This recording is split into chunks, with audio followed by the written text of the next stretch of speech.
What's up, guys? This is Justin. I'm here with Sam. Hey, Justin. And we are playing The Legend of Zelda, Oracle of... This is Seasons, right? Yes, this is Oracle of Seasons, but we're also going to play Oracle of Ages in the same video, because there's two Oracle games, and they came out 2001. It's true. It was an awesome, awesome time to be a Zelda fan. So Yep. we're doing this because it's Nintendo's 125th anniversary, and we decided, because we're crazy people, we wanted to play 125 of the greatest Nintendo games ever made. Yep. This is a little bit borderline as a Nintendo game, because actually it was Flagship that made these. Capcom made both the Oracle Zelda games. Yeah, Capcom made this game. Nintendo presumably oversaw a lot of it, because it looks exactly like Zelda DX. Link's Awakening, Zelda DX. I mean, that's the which thing. is another Game Boy Color Zelda game, an upgraded one. That's something that Nintendo did a lot of, and kind of continues to actually do. Is you had Sega making an F-Zero game, you had Capcom making Zelda games, and that would continue with Minish Cap. So their level of involvement is, it varies, but it seems like there was certainly a tremendous amount of cooperation to give them assets and make sure the game looked and felt exactly right. Yeah. So you touched on this when we opened the video, but Sam, why don't you talk a little bit about how unique or special it was to sort of have two interconnected Zelda adventures? Yeah, so you could collect things like these rings between the games, and then by the time you beat the game, you got this giant long code, and you could put that in your next game and kind of start a new game plus in the other game. So that was the big link between the two games. Yeah, so they also had linked kind of stories. They're kind of co-stories, but they had very different themes. Yeah, it's really interesting. So here's the witch. This is really funny. Oh. She bumps into you. Sometimes she drops a really precious ring. Sometimes she just drops crap. Oh, wow. Look at that, a heart piece. Are you kidding me? That was awesome. Wait, don't you already have full hearts? What? That's amazing. Yeah. I gotta get to that ring, though, buddy. I gotta get to that ring. No, I don't have the full heart. I mean, I guess I do. I don't know. I was gonna say, it's weird. Oh, no! No! Oh, what a Sam. jerk. I could use that potion as well. Oh! Well, you did the right thing by getting the piece of heart. She'll say something snide.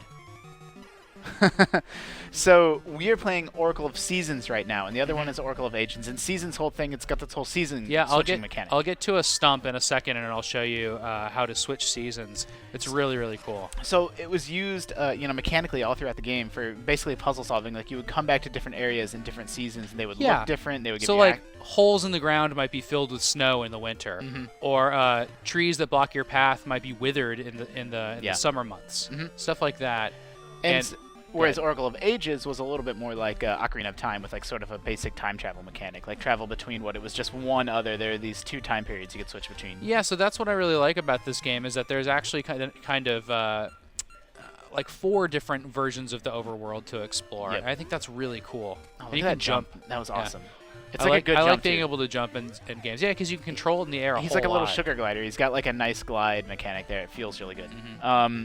So if anybody's not clear, because this wasn't clear to me when I was a kid, I thought it was the same game, but just like reskinned. But no, these are two completely separate games, separate dungeons, separate puzzles, and you can play them separately and get 2 separate stories. Or if you do link them together, it forms kind of a single, Super Zelda adventure, basically. Yeah. When you link them together, you just got to kind of make the other game have kind of unique stuff in it. So look, I changed it to summer, and it made those weeds appear there, so I can get up there. But if I change it to fall, it looks like that. And now I can get around the holes in the corner. I could fly over those. Sometimes those fill with leaves. And winter's really cool, though. I just want to show winter. It's the most different. You get little snow drifts. Well, you can load up your shovel. You don't see like a lot of winter just in Zelda in general. Like there might be like a snowy area or a snowy dungeon. Yeah, there is in like Majora's Mask. It's a cool snowy area that becomes summery. I really like It's always like one spot. Yeah. Instead of like, it feels different to just have a game take place in the winter like this. Yeah. Sam, I would say the Oracle games underrated Zelda adventures. Yeah, or just underappreciated. Now you can play them on 3DS right now. You can download them in the eShop, and there's nothing. I can't think of anything that you could criticize. I love the snowdrift there. I can't criticize them. I think they're so well made. They're just wonderful games. If you ever played any of the portable Zelda games, they're a little bit wackier. Yeah. Now I'm gonna go ahead and switch this out. Okay, go for it. All right. So we're gonna see. We're playing this. We're playing on the original carts, and we're playing on a Retron. Which plays games from a bunch of old consoles. So you're gonna get a little peek behind the curtain at the Retron. Sam, I don't know that this was literally the first time Nintendo, partnered with a third party to make a game, but it was certainly the highest profile. Yeah, seeing that Capcom logo is really strange on a first-party Nintendo game. But I think it really made Nintendo feel more okay about doing more of that in the future. Like, it worked so well with Capcom. They did such a good job that they made future Zelda games. And they make tons of games with companies like Namco Bandai now. Yep. And yeah, look at this intro. Yeah, I just wanted to show a little bit of these. It's different than the Seasons intro, but kind of similar. It's just Link riding around, and they're really it's so cool. Yeah, they're anime looking. Yeah, I love that pixel art style. 2001, man, it's a long time ago. It is. And they so feel really contemporary. So let's pop into the map for a sec. Yep. Like, it's completely different, right? Totally different game, and that's just totally rad that you could get these two Zelda adventures. They came out on the same day. Yeah, it's so cool. And people always ask, which one do you prefer? I always hear Seasons, and I'm okay with that. I'm more into the Seasons game, but yeah, I mean, this game is almost a more traditional Zelda game to the kind of wacky Seasons, like breaking the mold game. Yeah, that's actually pretty true. That's a totally fair evaluation. So, a little bit of trivia for you. The original plan was to do 3. Yeah. And then that turned out to be too complex, too complicated. So then they just released, sort of shortened it to just Oracle of Seasons and Oracle of Ages. So in this, instead of that wand I used to change the seasons, I have the Harp of Ages. Yeah, so the Rod of Seasons in the Seasons game versus the Harp of Ages.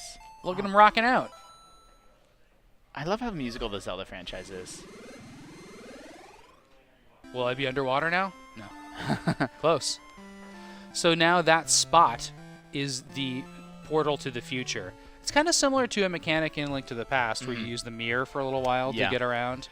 I think these games, they also came out at a weird time because they hit the Game Boy Color, not the Game Boy Advance, but it was at a time when like the Game Boy Advance was all anybody was talking about. And so I just think a lot of people miss them. They, not made by Capcom, coming out at a weird time. There's 2 of them. People didn't know what to make of that. If you miss the Oracle games, totally pick them up on the eShop. They're cheap and they're awesome. And Nintendo puts them on sale sometimes too. But even when they're not on sale, they're still a great deal. Yeah, I agree.